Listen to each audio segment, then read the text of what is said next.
মমতা ব্যানার্জি এই দুই পান্ডা, দুই চোর, ববি হাকিম আর সুজিত বোস, দেখেন না পুরো পরিবার এই নিয়োগ দুর্নীতিতে চুরি কেসে এখন ইডি তাদেরকে ডাকছে, ধরা পড়বে, অ্যারেস্ট হবে।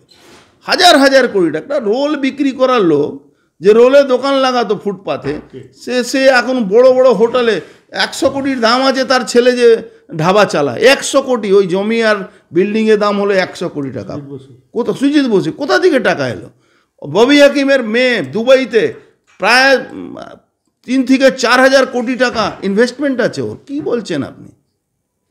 যত বিল্ডিং হচ্ছে তার মধ্যে ওর কমিশন থাকে, ব্যবসা করে ওখানে দুবাইতে, চেন অফ রেস্টুরেন্ট, চেন আবার 22-23 খানা রেস্টুরেন্ট করেছে। দুবাইতে একটা রেস্টুরেন্ট করতে গেলে কত টাকা খরচ হয়? কী রোজগার আছে ভাই? হার্ডওয়্যারের দোকান করে হাজার হাজার কোটি টাকা।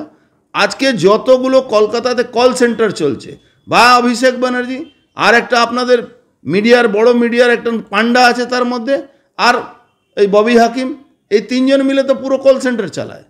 সেক্টর 5-এ কত বড় কল সেন্টার চলে, জীবনে পুলিশ ওখানে যায়? চুনোপুটিদেরকে ওই সেটিং আছে, ধরে আবার 28 দিন পরে বেল হয়ে যায়। আমাদের দেশে আইন এরকম আছে।